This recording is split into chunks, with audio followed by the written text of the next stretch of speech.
Ek is hier. As ek soekend leeg my gedagtes opweeg dat God hier is, of nie, met niks om op te stoei, is ek skielik nie meer vry om in Gods lig te gedei.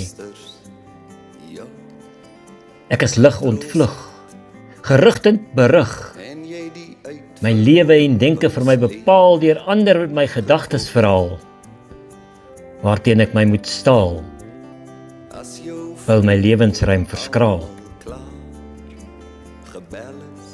Is God hier as alles daarteen dui? Kom God in as die kerkklok lui?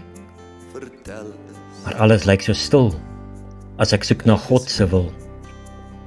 Die lewe lyk so ontgod, met alles wat verword. Dalk is God nie te sien, in 'n lig in die nag voorsien. Die lig kom dalk deur 'n ander, een wat besonder in jou lewe gestuur vir jou kom sê, ek is hier.